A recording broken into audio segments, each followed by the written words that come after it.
Hi, Jeff. Welcome to Eyes on EB, Voices of EB. We're very, very happy to have you. Thank you, Rachel. It's great to be here. Thanks for putting this together. Of course, of course. We want to give the public a chance to get to know our candidates and be as informed as they can be. We've seen what happens when people are not informed and decisions are made just off the cuff when they come to the voting booths. So Great. We would like to make sure that that happens as little as possible. So that's what Great. We're here to do. Excellent. Awesome. So let's get started. Good. Is there anything that you would like to say right off the bat? Is there a campaign slogan? Is there a platform that you would like to share with everybody before we start asking specific questions? It's briefly, I don't think we need to overcomplicate what's going on right now. And our 3-word slogan is fix the district. And I don't take that lightly. And you can't really fix a problem unless you can identify one.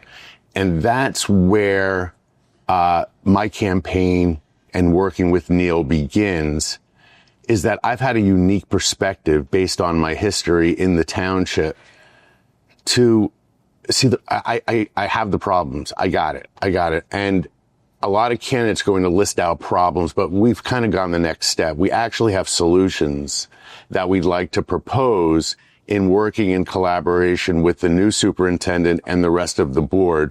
We're at an extremely critical point with this district. Not about fear mongering.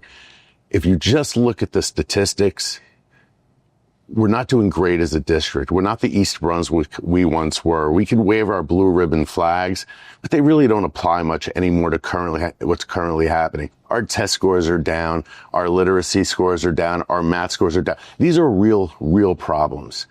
Our product is producing students that are ready to face the world in whatever capacity they decide to go in. It's not necessarily college prep, it's world preparedness. And again, we've identified where we are. This district has gone into a fairly consistent decline over the last 10 years. We've reached a critical point that, quite frankly, if we don't fix it, we probably are at that point, the doomsday clock. We're probably about 3 seconds to doomsday here, is that if we can't fix this, a variety of things happen. The domino effect begins. Students not getting what they deserve. Staff morale is already affected, greatly impacted by the teachers who communicate with me, as I'm sure you may have heard. Absolutely. And the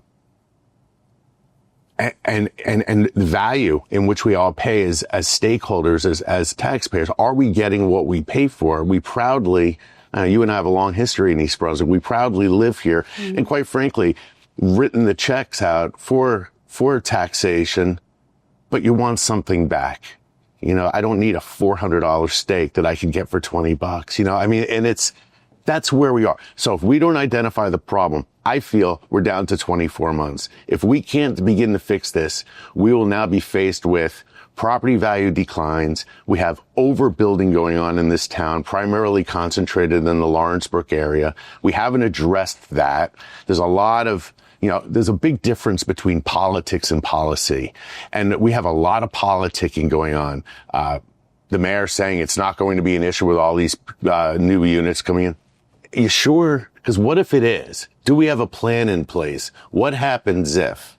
So our whole platform, and a long answer, is to really focus on what we've identified, what will be 21 issues, but I've 20 that I've noted for. And I've seen that on and I like that. I have to say, it's a very nice way for people to understand and to see specific issues at one point. I have to say that. As a community member, your one issue at a time coming out is very valuable. I hope very valuable. And I hope people are getting something from that. Mm-hmm. There will be a 21st issue, which unfortunately I'm not an expert in that area, but we will be bringing in the student services side. I want to get this special needs community right.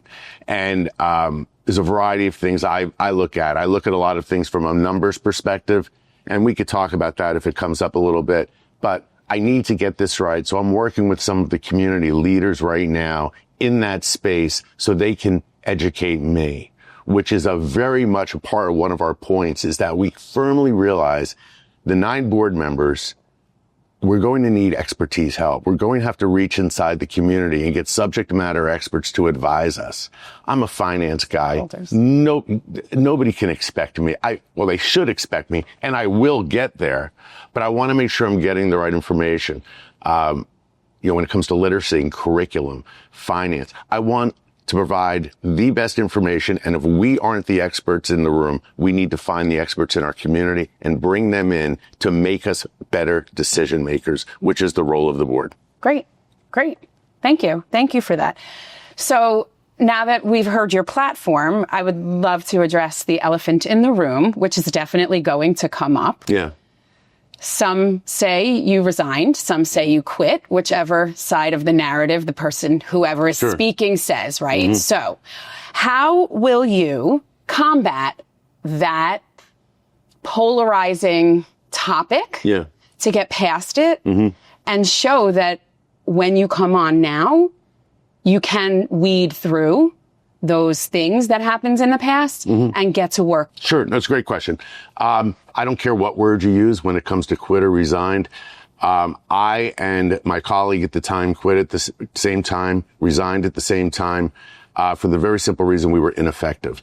There's a group still arguably existing to this day.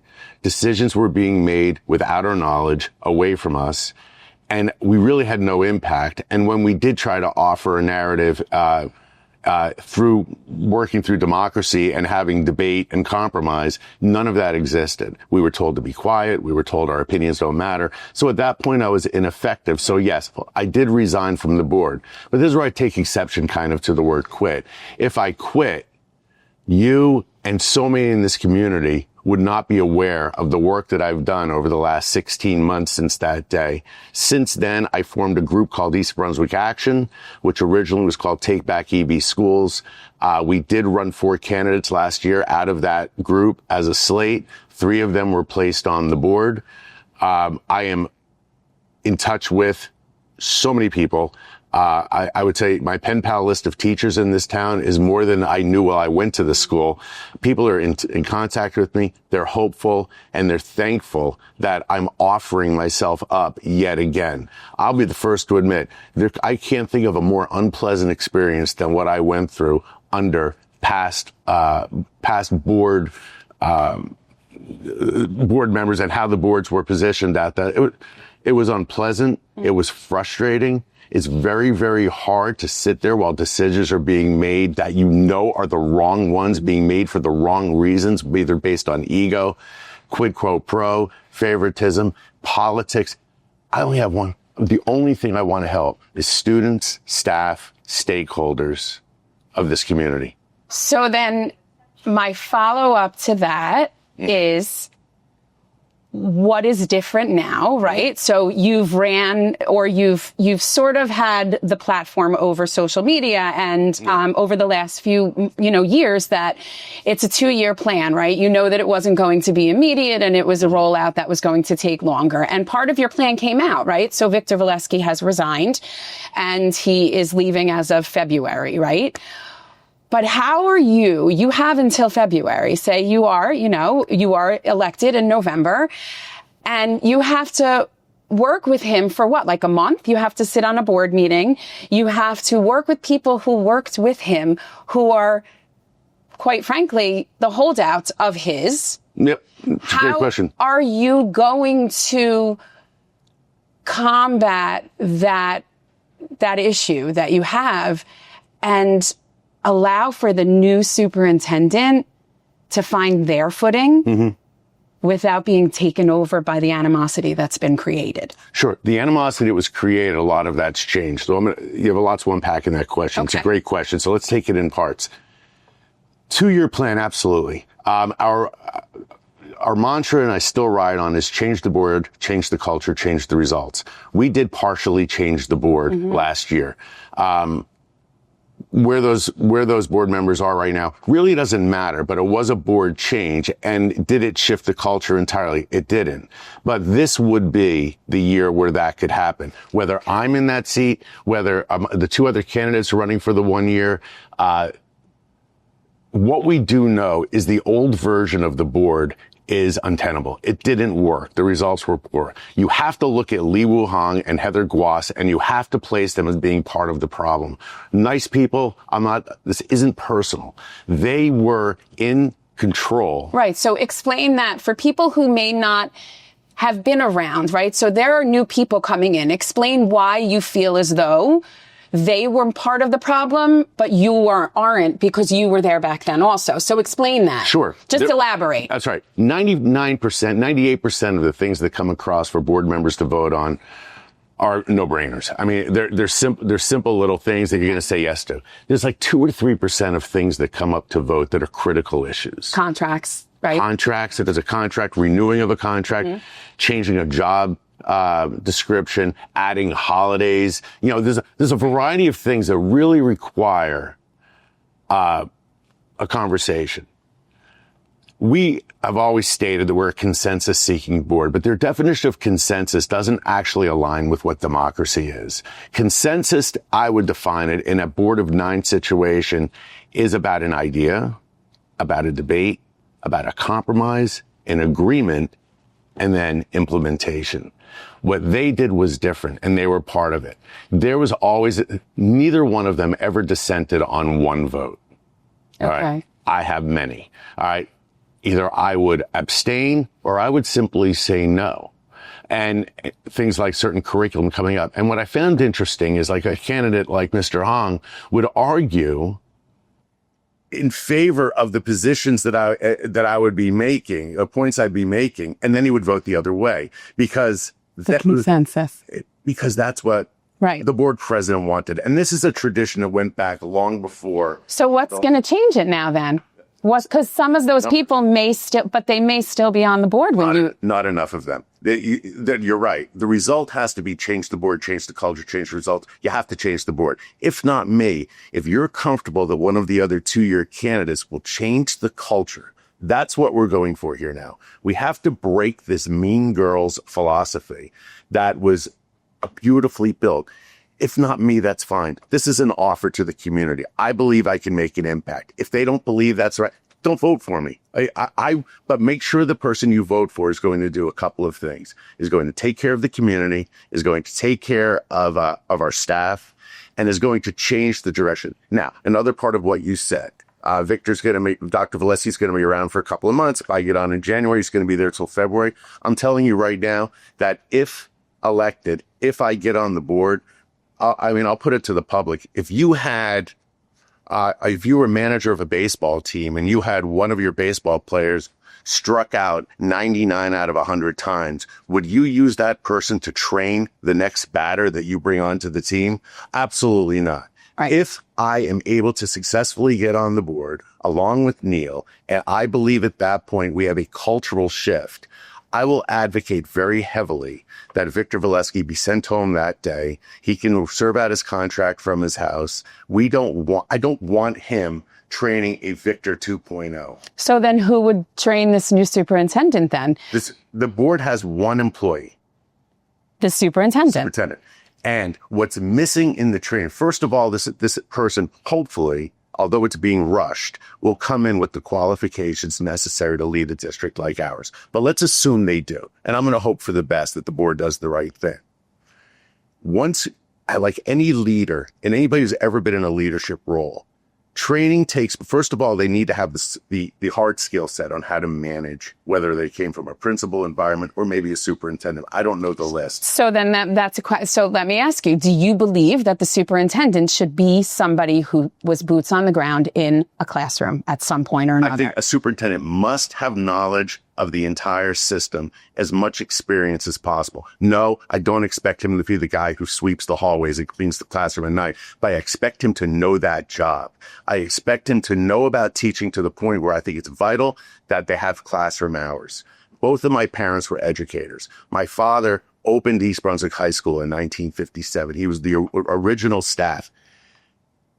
If you can't have that experience, how exactly are you expected to be able to train and to monitor and to evaluate an educator? I just don't believe it could be done. So then my next question to you about that specific topic is then how did they allow somebody who wasn't boots on the ground ever to be in such a high position of power in our district. How can it be allowed? First of all, I wasn't there. Our mayor was the president of the Board of Education when Victor Valesky was chosen. I think it's fair to say that hopes were high. Whether the evaluation of his abilities was done correctly or not, I do not know that. Okay. I do know that he had a tough act to follow with the previous superintendent, who, generally speaking, was extremely well thought of by many in the district, Dr. Lemish. So how is it allowed? Now, but the fact that it was allowed, the fact that it was allowed for him to get there is not the problem. The problem is that what requirements did the board place on their only employee to upskill him to be able to handle these last 10 years? And we have a board that does not evaluate properly. They don't constructively criticize. They don't make measurable demands and accountability. So therefore, the answer to your question, he wasn't. He wasn't prepared. He was never asked to be prepared throughout that entire period of time. If I were on the board, I would say, you know what, Dr. Valesky, I don't think you're understanding the teaching culture. I would like you to pick a class, and you're going to teach one class for a quarter or half the year. You need to understand the role of teaching in order for you to talk to me about teachers. So my follow-up to that is, right, so you put somebody in a position they are the board's employee, the only employee that the board hires. And he is then in turn in charge of all of those people underneath him. Yes. So he has, I've seen as an educator, that he's created a hierarchy of people who unfortunately are not effective enough right underneath him to do the jobs that they're doing. But there's not been enough oversight by his employers 100% agree. to hold him accountable for the fact that he has people underneath him who aren't being effective. So my follow-up question to you is, with the same board members possibly being on the dais, right, and you being there, what is going to be different with this new superintendent so that same cycle does not repeat itself, even if they do have experience in the classroom? That is, what you've just described is a voter justifying for what they're going to do next. I agree with everything you said. If the same old gets back on the board, I could assure you that the 12 months that I'll be there will probably be wasted. It would be totally unfortunate, and we would not make progress. And that goes back to my doomsday clock comment I made before. This is a critical election. I'm going to be optimistic and say the public knows better, and they know we need change, whatever that might be. The 5 people that are running for the 5 plus the 2 incumbents that are running for the 3-year, and then the 3 of us who are running for the 1 year. If the public chooses to deny that we have a problem that I've identified, and I'm trying to help the public understand that identity, I can't help, I can't care more than them. I am offering myself.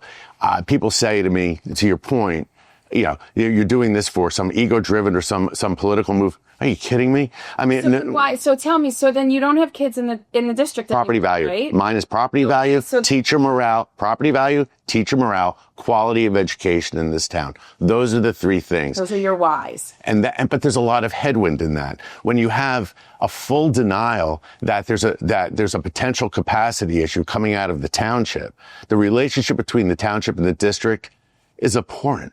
There is no relationship, and we're all working as a community member. I 100% agree with you. So, but we're all working from the same pile of cash. I mean, we throw it all in the middle. Then you have these pilot programs coming out.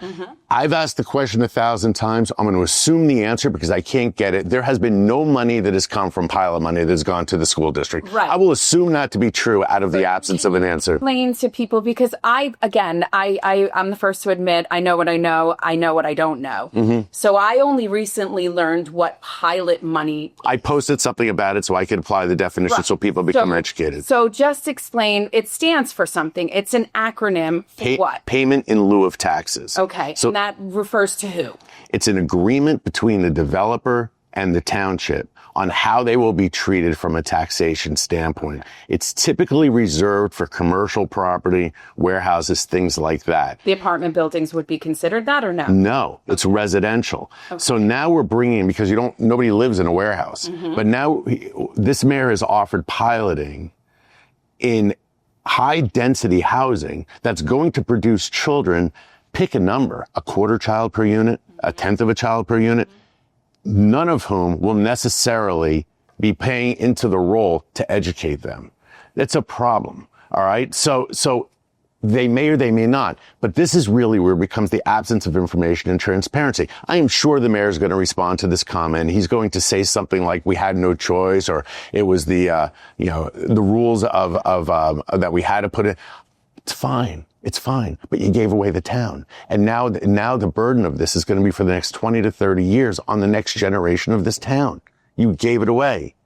So then that brings us to budget then, right? So now every single year, we are in the same exact position right around what time? January it comes and everybody all of a sudden wakes up. It's a surprise. And the townspeople are up in arms because they're like, wait a minute, how did you not plan ahead of time? You knew this was going to... It's literally like a vicious cycle every single year. Yes. What do you think that you will bring that's so unique? It's in our points. To this situation that we will not, it's like Groundhog Day every single year. Every year. How will we not be waking up to Groundhog Day again when the time comes and have people mudslinging because they're shocked? First of all, budget planning is a year-long process and not like what we do in this town. In this town, somewhere around January, Bernie will tell you the bad news is on the horizon. Sometime in February, we heard it's really going to be bad. And then they tell us the numbers. Meanwhile, the parade of supervisors come in and makes it. I get it. How do you plan for it? Well, the answer's in the question. It's year-round planning. For example, are we running efficiently from all of our administrative tasks? A few years ago, we had a $3 million error because somebody didn't take a simple Excel spreadsheet and write the number $3 million into an empty box. I've talked to my friends in other districts. I know what I do in finance. I know there's software that would have prevented that. And I know that we don't use the size of our accounting department like we have if we had updated software processes and procedures. We spend an enormous amount of money in administrative salaries. There's a lot of overlap. There's a lot of redundancy. And there's a lot of stupidity. When you have a supervisor of math who was also evaluating a history teacher, I get confused. So I don't think we have the right talent in the right seats that could be multitasking in certain areas where appropriate to better address in a much more cost efficient way other areas that could be impacted. But before we move on from there, how do you, as a board member, feel you can move the needle with that? Great question. Really, board members are delegators, not doers, right? We run the district well. Our job is to see that the district runs well, not run the district. Right. But the ingredient that's been missing from a superintendent board relationship for years is this measurement and accountability system. All right. In my job, I'm expected to do certain things. I'm measured against my results. I have to give deliverable dates on when I'm going to accomplish. My goal is to work collaboratively with the superintendent, and together we come up with a list of 5 priorities at a time. And each of those priorities will have an impact analysis. What will this do? It will answer the question, who does it benefit or what does it benefit? We would now have a plan. Let's use an example. The high school, the big burning issue of the high school. The high school, 7 years. We've gone to the community twice, one digitally, once in a place where we put stickers on a window, and of all the things you wanted in your new high school. We formed an ad hoc committee at my demand, which I was essentially eliminated from because of the Mean Girl Club. Got it. I was only allowed to come to one meeting, but that's okay. But change the culture. Change the culture. But the point is, we did all of this. We spent hundreds of thousands of dollars on Sanjan Perret, the architects. Do we have a high school? Right. Do we have an agreement? No. But what if one of the priorities for the new superintendent was we want a high school? We would then sit down and do a project. By May 1st, you will come to us with 3 alternatives and the cost analysis of building, renovating, doing nothing. That would be, then you would do it, your execution date. When do we go to referendum? How long will it take to do it? How do we get the kids out of the trailers? We have never, ever had a superintendent where the board, which is their job, require a project plan on how he is going to accomplish things. Well, right. So, okay. So as an educator, I know that schools need SMART goals every year, or school districts have SMART goals that they create every single year. So does the board not require, as the superintendent's employer, SMART goals for that person? No.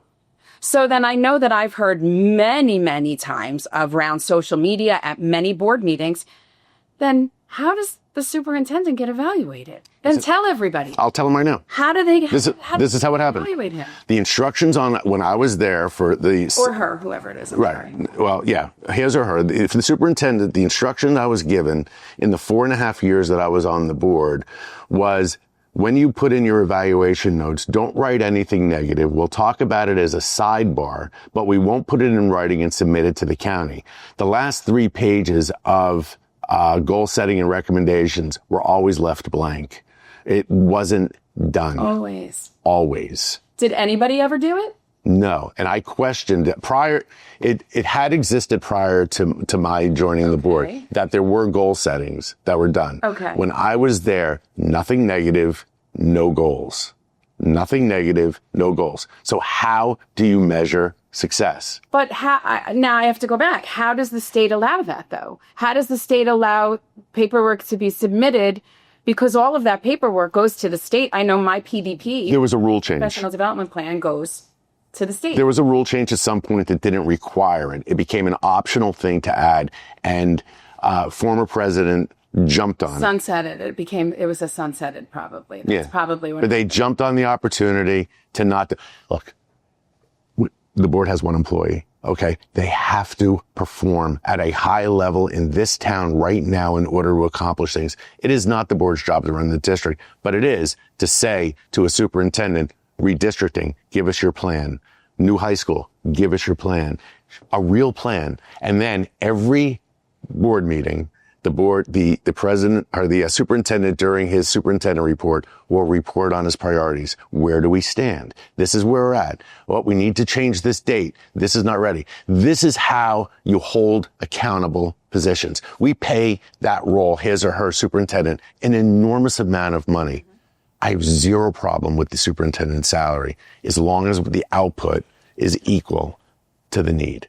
And that's where we're at. We don't have that equity between those two functions. We just simply don't. Our superintendent was allowed essentially to not perform at an evaluated level and had no success measurements whatsoever placed on him. So moving on to something that I know that I've heard also many times from community members throughout. It's something that I've had to deal with, and it's been very frustrating for me personally. I know that when I've had issues with the district, related directly to my own children, testing, accommodations, 504s, bullying, anything, I have never once received even so much as an acknowledgement from a board member that my email was read. I have recently, it was told that it wasn't allowed. It was illegal. I know that's not true. It's not illegal. So that brings me to, I know it's not illegal. They go by policy, not law. So my follow-up to the policy, not law thing is, there's a lot of that in East Brunswick. And there's a lot of, well, we do this because blah, blah, blah. I agree. And it's not a law. And it's adversely affecting our children in the classroom, directly in the classroom. So when things are brought to your attention like that have been so ingrained for so many years that people think it's law, how are you going to go against that and give the stakeholders that opportunity to be involved in the conversation, even when it's conversation they don't want to have? All right. Love the question. It is one of our platform points. I have an answer. First and foremost, every stakeholder who communicates in any way with the school district deserves a response, even if the response is, we cannot respond to you. Exactly. Everything. Thank you. Everything. I appreciate that, because it's frustrating. It is a requirement on my group that I manage a group of people, is that we have an 8-hour policy from the time that we get an inquiry to the time that we provide a response. You have 8 hours. If it runs to the next day, you're on the clock. I measure that with my people. All right. It's not micromanagement. Right. It's proper management, because my clients are very important to me. I would hope that the stakeholders, I would hope that Rachel's very important, that you've taken the time, that you've sent a concern regarding your child to get a punch list form letter back and no response. Inappropriate. Even if the response is, we cannot respond to this for privacy reasons, for contract reasons, but you deserve a response. Now, I'll take it one step further.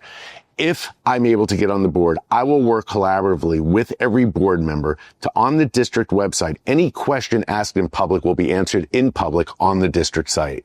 And so if a parent walks in there and says, I don't understand why there are so many holidays. Well, you know, we really can't talk about that right now, Rachel, but we're going to get back to you on the district site on this date and time. I'll take the blame. I'm happy for it. I was the one, as a calendar chair when I was on the board, I put all the, I was the one who push for that. Why? Because it's fair. I know the kids are going to school late in June.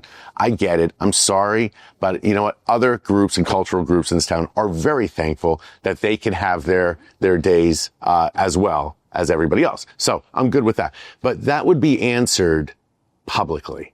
Any question asked in public will be answered publicly, even if the public answer will be, Rachel B. asked this question. Unfortunately, the depth of that question would violate our policies. We've responded to her personally as to that answer. Okay. That's an answer. Okay, great. Thank you. Moving on to the students. So our students, the climate and culture in our schools right now is awful. There's anti-Semitism, there's anti-Muslim rhetoric flying around, there's anti-LGBTQ plus rhetoric flying around. Every single thing that people can target, they're targeting. It's not just in our schools, it's in every school. I can tell you as an educator, it's all over the place. But what I notice in East Brunswick is a severe lack of addressing the major problems. And I want to know, as a board member, what types of social emotional initiatives do you want to see brought to our schools so that our kids can thrive emotionally and socially, not just academically? Yeah, no, very good. I have profound appreciation for that question. I think, to put it in context, your starting point, the community has to recognize that we don't set national policy. Okay. A board doesn't set national policy. The township doesn't. I understand there's a war going on. I understand there are sides being drawn. I understand that people have lost family members. I get it. We can't stop that war. All right. That's not something we can do, but we can help to manage the emotional responses that are happening within our community from all conflict, from all ethnic groups. And how do you do it? It rolls uphill. It's the culture in which we've presented. When you have a superintendent standing on stage arguing with the residents while 200 Muslim students and maybe 50 or so Jewish students parade up to the mic to tell him exactly what you just said, and at some point he gets so upset that his comment is, well, if you want to run with the big dogs, you have to come off the porch. Right. So you clearly do not. My next question. We don't have a culture. You don't feel as though they did enough. They didn't do anything. No, they did nothing. Extinguish the fire that was. They did nothing. They did nothing. They didn't deliver on any promises. There were no diversity training that took place for the students. There was no understanding. It's communication and common ground. I work for a company that has 80,000 people. We have every conceivable cultural and ethnic background at all. None of this occurs. So then what would you have done if you were up at that dais during that meeting that would have provided a more equitable and safe space for every single person that went up there? If I was a board member, I would have gone to my only employee when it was all over. I would have gone into a closed session. I said, we have just been served a mandate from the student population. The most important asset of our community is our student population, followed by the teachers, followed by the stakeholders. That's the order. And our greatest, most valuable asset just told us that they're hurting, and you essentially argued with them. change that, or we're going to have to change you. All right. Because that is an unacceptable. You can't walk into our town, wherever he or she is hired from as a superintendent, and treat you treat these kids like gold, and you fix their mental health, and you eliminate fear, and you have a plan. So plan, great segue, right? That's the superintendent's job. Make that plan. So our district tends to be reactive, absolutely, not proactive. It just seems to be this culture in our district. Because it's not required. React, right. So same answer, not required. Again, I'm going to now go back to COVID. And I will say that the district, I thought that during COVID, the lockdown, I do believe it was handled really, really I think that is the one singular thing that I could point to that Dr. Valesky handled like an absolute expert, and I will give him credit where credit is. I 100% second that. However, as an educator, I know that when the students came back, there was a clear deficit in skills that were not grasped, addressed at all, addressed too quickly. And so the district itself did not really alter their they may have altered their pacing guides. They did not alter their curriculum. Yeah. So I understand that the state has not altered the New Jersey state learning standards as well. Correct. However, I would expect so much more from East Brunswick. And as being from East Brunswick and thinking of them as such innovative thinkers, pandemic being one of those innovative ways, right? They proved it. What happened? I know. I'll tell you what happened. I got it. You want the answer? Yeah. Because I spoke about it during that time. When we went into lockdown, in the meeting, I believe it was an open, possibly enclosed, I sat next to Dr. Figueroa, and I said out loud so everybody can hear, if there's going to be an education or a learning curve problem on this, is a symptom of the one thing we need to address during this. We need to address this as a mental health crisis. First and foremost, I suggested to the superintendent that the counselors divide all the student population. They start with A and go to Z in their roster, and they continuously call that list. How are things at home? How are you doing? What can we do to make it easier for you? Are you having any issues with certain things? I said that should be their only job, since they're not in class, in schools. None of it was done. I was told no. I was told not, and I said, we will, and you can confirm this with Dr. Figueroa, should you ever have him in front of you. I said, what we have here is the birth of a mental health crisis. I know the kids who graduated in the class of 2020. A lot of them didn't do that well after that. And a lot of them had some struggles, which I've witnessed. I had a kid graduate in that class. There were areas that should have been addressed.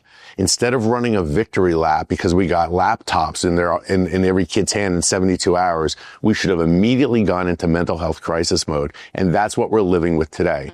And it's going to take 10 years to filter the kids through the system.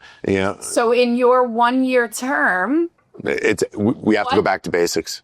What do you think what is the one most important thing that you feel related to social emotional learning or just well-being, whatever it may be, that should be taking place during your 1-year tenure on the board? Yeah, and I'll answer that. Let me just say my 1-year tenure on the board is a hope in my mind to be part of setting a cultural direction that will stick. Okay? That's my hope. I do not intend to run for a 3-year term following that. I just want to put that out there. It seems to be this whole thing that I have some grand plan. I do not. So what do I intend to do? It is, first and foremost, we have to evaluate, do we have the best social emotional counselors in the seats? Are our teachers having the appropriate level of professional development training to recognize certain things beyond curriculum to the best of their ability? I don't believe that we've really ever identified the synapse break between emotional healthy well-being and educational absorption or information absorption. And I've had this conversation with teachers over and over again is like, what's their absorption rate? Kids are a sponge. Soaked sponges no longer absorb. Where are we with this? But if the mind is broken, or the mind is busy, or the mind is distracted because a kid isn't really up to pace with math, and they know is because they lost these formidable years 5 years ago when they were developing their 4th grade basic math skills, and now they're in 10th grade, and now they've got a problem. Because now, if they identify themselves as a struggling math person, now what do? We're going to pull them out of class. We're going to go through this whole embarrassment thing. We're going to do this. I was one of those kids before the word dyslexia was introduced into, my parents were dragging me around the country. Yeah. So that, I get it until they figured it out. So then how do you help those students? How can we ensure that that superintendent, right? So we keep coming back to the fact that he or she is your employee. You are that person. How do you measure success? Well, I don't mean to call anybody out specifically who's sitting in roles right now at the district level. No need. But my philosophy has always been, Dr. Valesky never walked into a classroom, never did a lesson plan, never had to pivot because the kid in front of him threw up during a test, and he now, or the internet went down in front of a class of 26 kids, and he has to figure out how to do his lesson on paper now because everything was online. Mm-hmm. But you have other people in seats that are underneath him who were there, but morally and ethically have become misguided, so much so. Not guided, not misguided, not guided. Okay. That those decisions that maybe you don't have a direct impact technically because you're board members, but those people are under your employee and making really, really adverse decisions. Like, well, but you just answered your own question. Because if you have that employee with those people under him, what is our job? Remember, it's not to run the district, but to assure the district runs well. So when I want an employee to perform at a certain level, I give them a project. Superintendent Botnick, we have identified a situation as a board that we are highly concerned about. Curriculum. We are enormous issue. We are highly concerned over curriculum. I know you have assistant superintendent in place who addresses curriculum.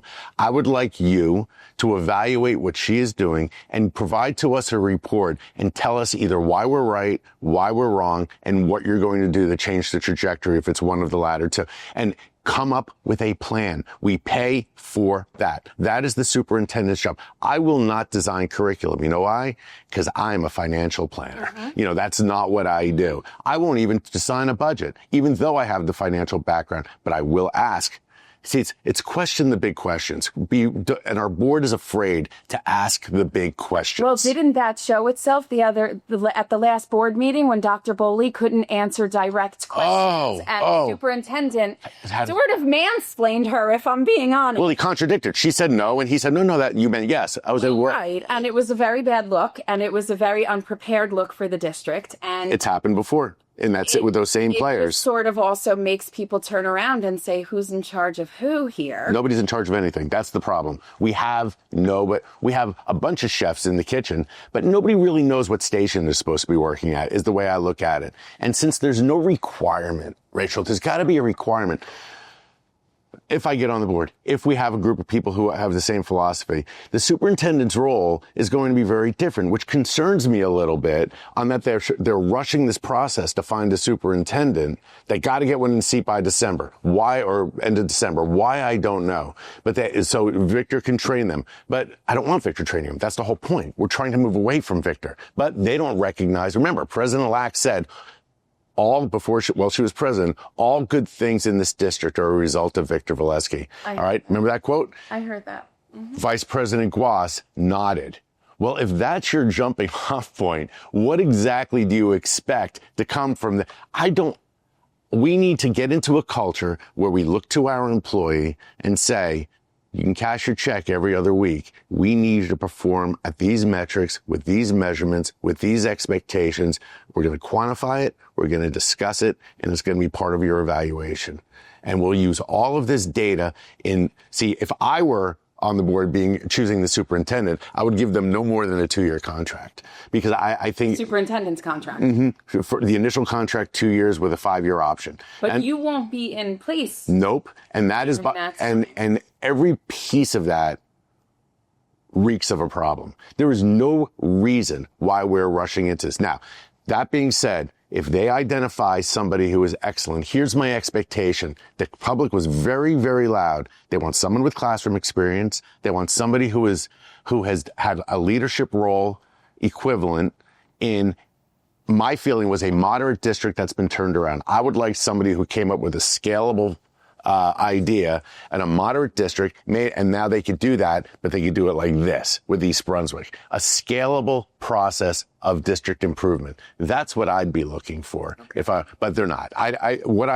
We'll see the candidates they produce. I hope they choose well. I'm telling you, if they pick the wrong person, and if it's Victor 2.0 and they give him a 5-year contract, I don't know how we work through this if we don't have something in place to evolve this district. I don't know how we get through it. I think property values go down, educational standards stay where they're at. I think teacher morale is that I lost my coffee maker. And so my next question was literally about the staff climate and culture. So we talked a little bit about the social emotional well-being of our students. So now social emotional well-being of our staff is just as important as it is students, because if the people at the front of the classroom do not feel heard, valued, respected, all of those things, then it becomes a very difficult place to work. So how do you plan to engage directly with the staff and change that culture? It's an excellent question. So again, if you don't know that there's a problem, you can't fix it. I believe we do know, but it would be better if we actually found out. I know in places that I've been in the private sector throughout my life, we have pulse surveys, and we have them often. Pulse survey it's a temperature check. Various departments. How are things going? Are you satisfied, not satisfied? Is there anything you would do differently? And it's done anonymously. There are companies that do it, and you're delivered a report based on that. We can then begin to address that. We have a morale problem. I was shocked after I quit, resigned, whatever. I was shocked that what came back to me, I'm going to say at least 70 staff members, teachers, are currently communicating with me.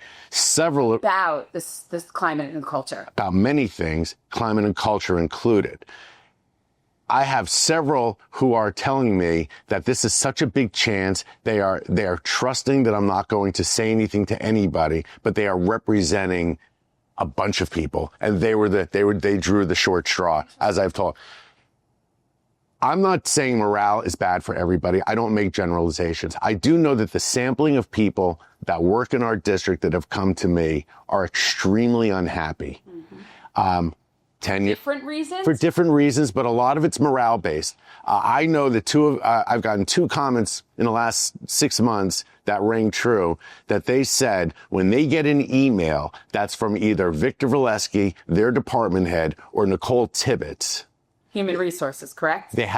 One woman said, I have anxiety attacks. My husband has to open the email for me. Well, it's interesting. So I'm gonna say something about we're both born and raised in East Brunswick. When I became an educator, I was told, work in East Brunswick, apply in East Brunswick. And then I was told by so many people. Now, full disclosure, this was, the late 90s. So things you would hope have changed. However, I was told East Brunswick is notorious for 3 years and letting you go. They don't give tenure easily. So I have to tell you that 20 years later, 30 years later, I still see that as something that is a thing that is an undercurrent culture in East Brunswick. And we are losing really great, out-of-the-box, energetic. You just answered your question. Why? Because they're out of the box. But You just said it. They're out of the box. See, that's what's changed. You and I were born and raised here. I love these Facebook posts where they say your favorite teacher, and all of them are attached to an out of the box humanities teachers. Yes, humanities teacher, my music teacher, yes. My favorite teacher, the best music, person who got me interested in music. Teachers, yes. Bill Hanley, Mr. I mean, there's. Yeah, he's my favorite teacher. He's my number one teacher of all time. Kathy Hunsberger, Kathy Spadafino. These are people who changed my life, and because they weren't in the box teaching. Now, as a board member, I would listen. Well, they delivered the curriculum and they hit all the high notes. It's like, but did they connect with the students? Did they encourage a student to take the next step and maybe learn a little bit more about, I don't know, whatever, the Peloponnesian Wars? I mean, did they go the next? No, they don't. And it's sad because that was the best part about education. Well, so then I now have another question for you, a follow up to that, out of the box thinking. Mm-hmm. There are, from my standpoint, so many ways that we can be innovative in solving and stick to curriculum. Yeah. So many of the budgetary issues that we have, disciplinary issues that we have, differentiated, the different levels that we have. Great. But I guess my question to you is, how can you combat the difference between you being only the superintendent's employer, but helping to ensure that this next superintendent rolls in a more innovative way of attacking all of the issues that we have? Because what I have found is that we've become stale. And I know I hate that saying we're resting on our blue ribbon laurels, and a lot of districts are resting on their laurels of traditional learning and teaching. But we have teachers inside our buildings right now who are dying to show what they can give. And I know that I get the messages held back from it. They're afraid. Right. They're afraid. So how can you as a board member help to clear the air for them so that they can shine? It's very easy.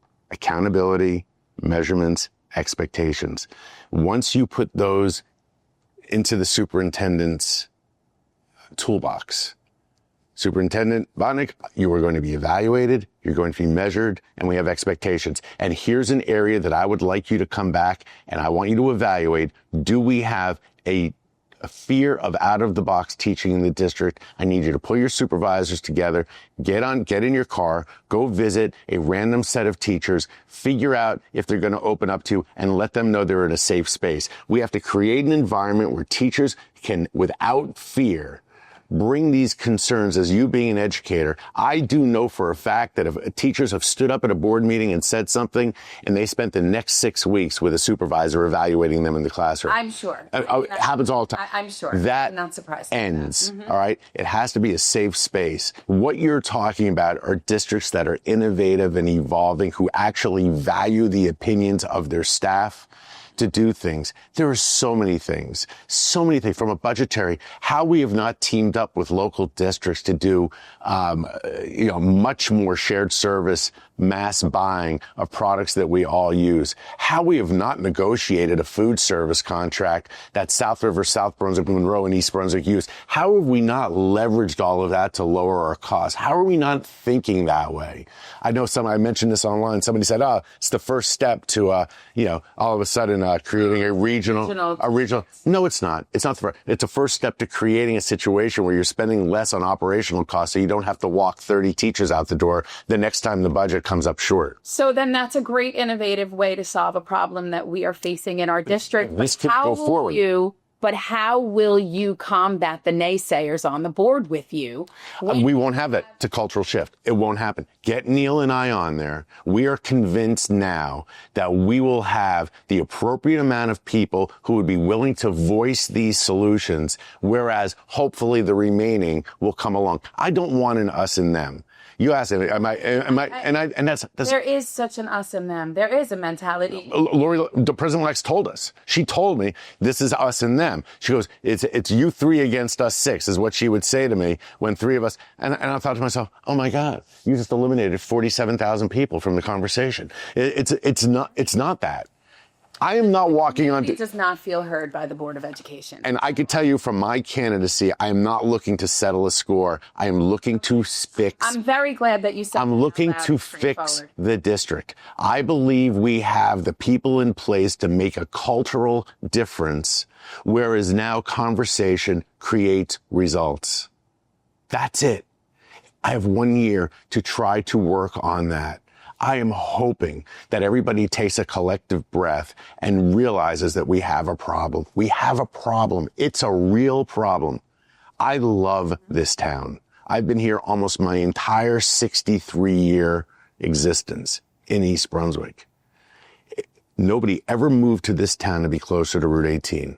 All right. They moved to this town to be closer to the school district. And if we can't fix this, tell me again how much your house is worth. Tell me again about the quality of education your kids are going to get. Tell me a little bit more about how your teacher's going to be able to thrive in an environment that they feel threatened and uncomfortable. And if we can't put board members in place who respect that, whether they're sitting there or sitting there in January, I don't know what to say. Dana, my wife and I have talked about it. We may not live here in a couple of years. You know, if that's what happens, we would leave East Brunswick if it became an environment. This property value is very important to me. It's part of my retirement. I'm close. Mm-hmm. I mean, if you had a large 401k and you thought, geez, do I want to lose 40% of it or 30% of it at the last minute before you were trying to no, I don't trust that if things continue as they were, we all lose. Mm-hmm. We all lose. Everybody. This isn't just about, the Winstons and their house. This is about the Smiths and Jones and their children. So I'm going to go back to what we had spoken about at the beginning of the interview, just to kind of, sure, clear all the air and that kind of things. So there's been mudslinging. That's not a surprise. There's been things said on all ends. I know that intent was not always malicious. When was this said? Over years. People, right. Okay. Yes. Not in recent. I'm not talking about recent, but in the past, I would say. Yeah. Intent and perception are very different, right? Mm-hmm. What people's intent is when they're saying something may not be how the person on the other end perceives it or absorbs it. Mm-hmm. So how can you bridge that gap of divisiveness that's still there, that undercurrent of negativity that still exists, whether we choose to acknowledge it or not? No, I agree. And get past that so that the people who have felt ostracized on the other side, whether they have felt harassed, intimidated, bullied, whatever the word they choose to use, again, I'm not judge, jury. Yeah, I don't. It's not for me to say. I decided I don't use those words in the way we were treated. I'm okay with that. So, all right. But for whoever is coming at this situation with feelings from the past, how can you help to mend those fences? Listen, we have work to do. Again, I'm a huge fan of feelings and everybody. I get it. We can talk about our feelings for the next 12 months, or we can fix the district. We as a group have to get our priorities straight, okay? This ship is sinking. We could talk about the iceberg all day, but the fact of the matter is that the ship is filling up with water, all right? What happened in the past? Yeah, it was a tough environment. I told you, I resigned because of it. I gave up something that I truly wanted to be. But did you not think that you might have been part of that? Are you willing to admit that maybe you were part of that animosity that was created? Maybe not the root cause of it, but definitely. No. Are you willing to sort of bear some of that responsibility? Well, what I did was expose truth. I don't lie. All right. I don't lie. What you saw in those board meetings was a small portion about what the treatment that Mr. Sismar and I received. You wouldn't do it to your worst enemy. So did I have animosity? Yeah. You know what? I was upset. Yeah, I was absolutely upset. I would be upset if anybody treated anybody the way they were treated. But what was very, very effective for those board members at that time, they had 5 to 6 people at any given moment that were totally on board. They liked the fact that they had the numbers to keep Mr. Sismar and I quiet. They liked that. They bathed in it. So then how can the board ensure that doesn't happen again with another set of people? Change the board, change the culture, change the results. You have to at least give it an opportunity to shift. If you think that you're going to see a shift from two individuals that were part of this movement, you're right, you're not. Then keep Heather and Liwu in their seats. If you don't believe that they have been really an enormous amount of responsibility in their voting style, keep them in. There have been replacements. How many board members have left in the last 3 years? Mm-hmm. How many? A lot, right? A lot from that group. Voted out, or resigned. How many people have left, decided not to run again? Change the board, change the culture, change the results. You're not always going to get it all. But first thing you need to do is change the board. Then hopefully we'll change the culture. And if we do, I guarantee you will change the result. Guarantee it, without a doubt. You want me to say that I was part of the problem? I'm sorry, Rachel, I won't do that. I did everything in my power to move the needle, to make it a more equitable, fair, and results-driven environment. And we got pushback every step of the way. My reason for resigning, as I said it that day, and I'll say it again, I was ineffective as a board member. I used my talents elsewhere. And if I resigned, nobody would know me. Okay? So I don't think what my point was whether you resigned or not. I think it was the delivery of some of the messages that have come across. And if we are trying to create an environment where we're modeling for our kids to... Are you talking specifically like board member to board member? Oh, no. I'm just talking about just the culture in general, like the culture, I think... Yeah, that's what we're changing. ...was part of, so... Fair enough. Then I guess I was. But at this point in time, what do you want to do next? Well, so my next question is, are you willing to put all of those negative feelings and that negative animosity and all of those things aside? We have work to do. With people who were part of creating that negative. If they get back on, they're going to have to evaluate themselves. I believe that if we get the proper outcome in this election, it goes away. We're eliminating the I hope you're right. I do. Because our kids truly do deserve it. Absolutely. The kids deserve it. The people who pay taxes in this town, they deserve a fighting chance. And right now, numbers don't lie. We are not winning this fight. No, we're not. So as long as we recognize that we have a problem, we have to fix it. Do I think it will be valuable to walk into a meeting angry? Yeah, no. Because, as I mentioned before, instead of being railroaded on a response, we're going to have... It's in one of our platform points, true debate. We're going to bring up an issue. We're going to debate, have conversations, compromise, vote, and implement. Okay. Different from anything that's ever occurred. I was a recipient of those phone calls my first year on the board. I would have President Becker, or Vice President Becker at the time, calling me and saying, we're going to need you to vote this way on this issue. That goes away. That has to stop. So then now I'm going to speak to the students with special needs, special services, students with dyslexia. Dyslexia is a really hot button issue in our district. And it seems as though it's been a really bad, repetitive cycle that our district is in. I don't think we know what to do. Choose to, I guess, kick the can down the curb and say, oh, well, we just won't diagnose them, but we will treat them as though they have dyslexia. Yeah. But our service is actually being given to these students. How can we ensure that, although it may look compliant on paper, the kids are actually not getting the services that they actually need, and we as a district are getting in the way of that? Like, we are literally complacent and complicit in that happening. Yep. All right, how do you do it? I've already answered it. Go back to your superintendent. The board has identified a problem. Superintendent, Miss Superintendent, Mr. Superintendent, the board has gotten together and we've decided that we need to do a study and evaluate the effectiveness of our diagnosing structure for various special needs community. I would like you to deliver that report. I want it to be accurate. You're going to be questioned on it. It's going to be a hearing. We're going to ask you how you got your results, how they were derived. And if we see an area of deficiency or need, you will then be asked to take that on as a project. You can make it one of your priorities, and you can report on it every 2 weeks. How are you doing? What's your progress? What changes have you made? What are the results? Yeah. How will you include the community, the parents, the stakeholders in creating those SMART goals for the superintendent?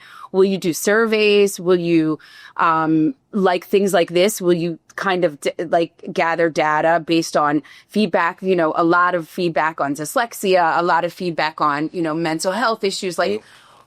How will you collect that data to create those SMART goals? I would like the superintendent, keep in mind we don't run the district, but it would be highly recommended that the superintendent come up with a way to hear from the stakeholders of that community and make sure they're being heard. If you see a pattern, you see a consistency, if it walks like a duck, it quacks like a duck, it's a duck. All right. You would hope, but it's not always, unfortunately, in education. It's not always black and white. It's the board. The board has one employee, and we can then direct that employee to perform as they want. That's why I would encourage this current board. You may not want to place a superintendent in yet. You may want to put an interim in so that person coming in can decide if they want to work in this environment. This is not going to be the cakewalk that Valesky had. This is not going to be that way. Explain to everybody why you think that an interim would be better than putting somebody in right away. That's an interesting. I'm concerned that they're rushing through the process. All right. The search company even said in their presentation that the board president had asked them to shorten the process. I know. I did catch that, actually. I went to one of the forums and they listed that there could be 25 to something focus groups, and the board didn't even use half of them. And the time frame they condensed and all of these things. And they said, well, this is what the board wants. The board wants, the board wants, the board wants. I find that very hard to believe. I think a board member probably wanted that. I'm not a conspiracy theorist, but one has to wonder, what is the rush? That does bring, as a community member, I'm not a conspiracy theorist at all, but I find that that's a very, very, very pointed and I think it's valid question. I think it's valid. Why is it an important role that you're filling? It's the most important. We've had such problems with it up to this point, so you would imagine that they would be extra careful in this is a critical move. I'm telling you, the doomsday clock. If we don't get this right, if we don't get this election right, and we don't get this superintendent right, we got a big, yes. This is it. I don't know how we recover from this. And we're making it harder and harder and more expensive every year that we don't address problems, that we pretend everything is going great. Dr. Boley gave some evaluation reports on one of the tests. I don't remember which one it was, the assessment test. And instead of giving the results from all grades, he honed in on one school of one group of fourth graders. Where's the data? So that's actually a very interesting thing, because I requested data from the math department about one specific cohort. And instead of the data about that specific cohort, I was given all of the data from the last 10 years. See. And I assumed that what they had wanted me to do was sort of kind of be like, oh, forget it. It took me less than 5 minutes to find the information that I needed, extrapolate it from there, the charts. But what it showed is, and this is what I'm going to share with you, is that there is a specific cohort of students, the third grade, when the pandemic started, who are faring really badly. Yeah. And their test scores compared to the same grade who was before the pandemic they're 50% less passing students on the NJSLA. Have you seen that presentation at the board meeting? Well, so my next thing was, I sat through one of those board meetings and I listened to Dr. Valesky report on disciplinary issues. Yep. And I came up there and I said, why is nobody looking at the correlation between a lack of foundational skill? I remember seeing this. And your disciplinary issues. I guarantee you that if it's similar grades, I guarantee you if somebody looks at it. Yeah. And I feel as though this district is sort of setting up those middle kids for failure. We have a very elitist mentality in this district. Culture. We teach from the neck up. And how can you help to teach the whole child? Like, there are children who aren't fully academic. There are children who have other ways of expressing their immense talents.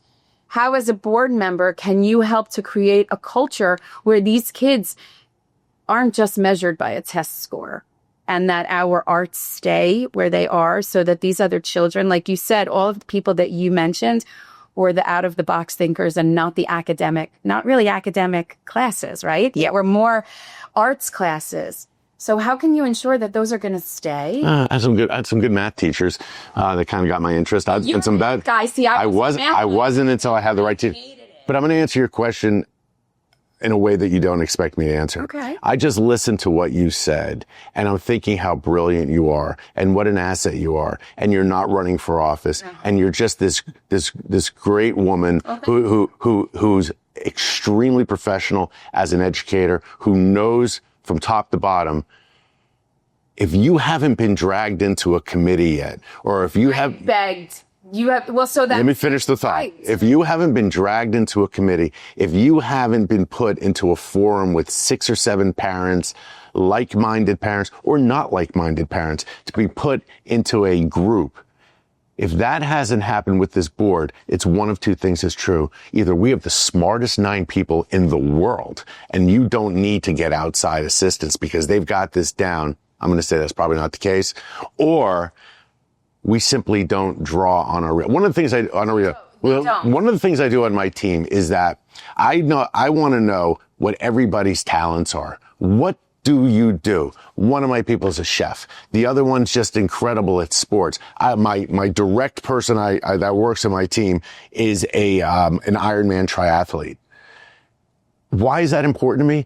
Because you know what? There may come a time that I'm going to speak to a client who also is an old retired athlete, which has happened at a record, and say, I want you to meet this person. And we've developed a comfort. How are you not being brought in? So it's interesting. One of my best principals that I've ever worked for in my entire almost 30-year career was so wonderful because we started a brand new school and they expected us to fail. It was awful. But what he did was they allowed him to handpick his staff to start the school from the feeding schools. And what he purposely did was exactly what you just said, is that he surrounded himself with people who knew more than him about so many other things. Every successful company in the world does that. He was not afraid to say, hey, I don't know autism, but we want to bring in this autistic class, and you do. So tell me what. And tell me what to do. Right. Help me structure this. The district does have a very hard time pulling from their resources, even from the teachers. It's an understatement. That's such an understatement. So then how, again, I mean, I know you keep saying change the climate, change the board, and change the culture. Close. That's close enough. Yeah, go ahead. Yeah. But like what does that look like? How besides being a slow, because you know who else is actually tangibly look like? Well, you heard me say it. You lit up. Your posture changed. You like the idea.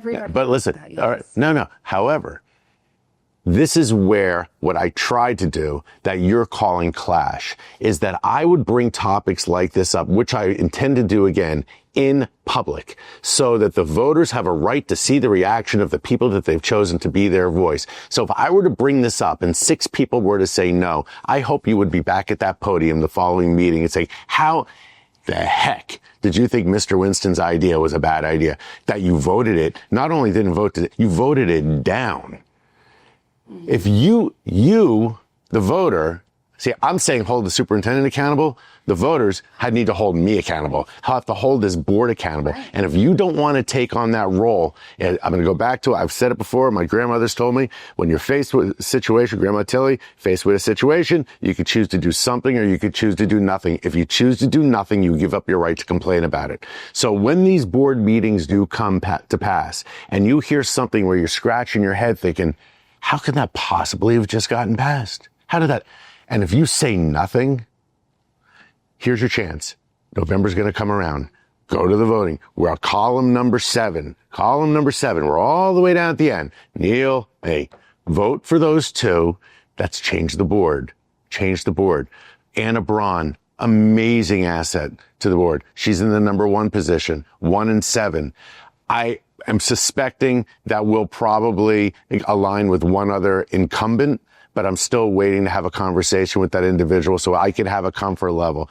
And all of these people that I'm mentioning, the criteria is simple. Change the board, change the culture, change the results. Is there a willingness, number 1, to identify a problem, number 2, to accept there's something you can do about it, and to do something about it? You can't tell me this district is running well and run for re-election. You can't do it. They don't square up. We took our conversation outside to this rural part of East Brunswick to discuss redistricting and how it's been affecting our students and the stakeholders in our community. So we're standing on your beautiful property, and this is just one example of the East Brunswick that you and I know from back in the day, right?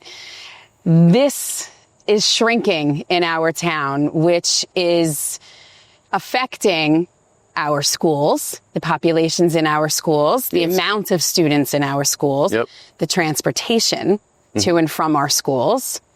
So what can we do as a board to help to soften the blow of some of those changes that are heading towards us already? Yeah, no, this is not a popular conversation for several reasons. Right now we have a situation where students who are living near a particular school don't go to that school. They get bused somewhere else. We have a couple of communities that have 3 elementary schools within their neighborhood. So your friend across the way may actually. So it's kind of been created over a long period of time. Redistricting is a politically charged event, and no board president or incumbent really wants to be there during a redistricting year. It's a lot of disappointment comes from it, a lot of hope for others, but we have a different type of districting problem now. In spite of what township says, impact, demographics, all that, we do have an overload now developing in the Lawrenceburg area based on where Vermilla, Legacy Place, and you have the Lake Avenue apartments, along with residential out there of Lawrenceburg itself. We need to redistrict. We need to be mindful. We need to have equity. You can't have class sizes of 23 in one school and 16 in another. It just doesn't work. You're referring to schools like Bound Monroe, right? And Bound isn't... Which brought on a lot of emotional reaction. Well, it did. And interestingly enough, being born and raised here, my sisters went to Bound Monroe. And it's a great neighborhood school, but Bound runs a little different type of demographic, in many respects similar to Merrill Avenue, that even when the students graduate, the parents tend to stay in those houses. Interesting. So what you have is a drop-off of the demographic in that area of school-aged kids. And now you have this neighborhood school, but there's no more feeders into it. So that's interesting. There's no turnover in the neighborhoods. And other areas in East Brunswick they're not experiencing that. So in some cases, you have maybe 2 generations and 6 kids coming back. There's a variety of things that happen. All good, but what it does do is it creates inequity. You have a situation now where, this one, you have to be willing to be fluid. And there are going to be parents that aren't going to like it. So I think there's a responsible way to do redistricting. I would never, ever approve anything that split up siblings. All right. So that won't happen. So that's not going to occur. As long as I have input on that and the board agrees. But we're going to have to redistrict. And we're going to have to look at some of our rules. We don't like buses crossing Route 18, Chittick. Keep in mind, we haven't redistricted in East Brunswick since the early 80s. I think it was the mid-80s, somewhere around 85-ish. Well, when I was in school, Irwin was not open. Irwin closed for a couple of years. And then it reopened when the townhouses started to And then Fox Meadow popped up. The farm was taken out. Right, exactly. See, this is what happens when you live here forever. Right. All part of the evolutionary process. But if you're going to evolve, everything has to evolve. We have to redistribute the kids. It's better for them ultimately because they're going to get, a proper class size education, whereas it may not occur in other places. There are classrooms that go unused in Irwin right now. There are classrooms that go unused in Bound, and there are not classrooms that go unused in other elementary schools in the district. Look, just take a responsible look at it. It's not supposed to be a powder keg issue. All right. It will help overall in controlling transportation costs. You mentioned transportation. It's hard. There aren't a lot of bus companies left. So many times the district will go out to bid and they'll only receive one bid back. It's not unusual. And unfortunately, that is something that's occurring. We get a little more self-sufficient by buying our own buses and taking a little bit more in-house, contract dependent a little less. But it's still going to be an ongoing issue. What is going to happen to help the oversight of these bus companies that we are hiring? Because that seems to be where the problem lies. The East Brunswick owned buses, the East Brunswick staff, the contracted bus drivers through our town don't seem to be the issue. The issues are occurring with the outside bus companies. So when these issues are brought to the district, there's a lack of oversight at the district level. Is there a lack of oversight or is there a lack of preparation? Well, I'm involved with a lot of contracts in my type of business. If you put we should be learning every day. You don't need artificial intelligence to know that problem may be trending higher, may not be. But if we know that it exists, it has to be contractually written in. Obviously, you can't stop all bad actors. Right. All right. Anywhere. But you could do your very best in again, this goes back in anticipating. It's being proactive as opposed to reactive. If you know that this exists, again, community expert. Somebody comes, they've experienced, and we say, interesting. Let's poll all of our contracted parents. Students are on contracted buses. Let's get some feedback. And you know what, Ms. Bodnick, that sounds like an isolated situation. We'll address it with the bus driver. It's not an issue. Or, oh my gosh, you just showed us something that is apparently an inherent, a systemic failure in what we're doing. And the superintendent can then go to the director of transportation in a proper flow. See, this is what we don't do. What we keep talking about is the same thing over and over again, is we're talking about leadership structure. And if we don't have the structure in place, there is no reason for us to believe that we could correct any deficiency along the way. It just can't be done. If nobody's asking, then nothing's getting done. And like you said earlier on something else, as long as you don't ask, there's no problem. So then, if you had one thing to leave our viewers, a takeaway, so to speak, a call to action, a summary of any points that you feel that you didn't get a chance to express here, what would you like to leave our viewers with? I'll address the original elephant in the room, okay? Because I think, let's go back to the beginning. The purpose of me doing this is about as pure as that you could ever ask for as a community. I'm over 6 decades in this town. I know we have a problem. I've identified it. I'm listening to the words of my grandmother, and I'm going to do something because I don't want to give up my right to complain about it.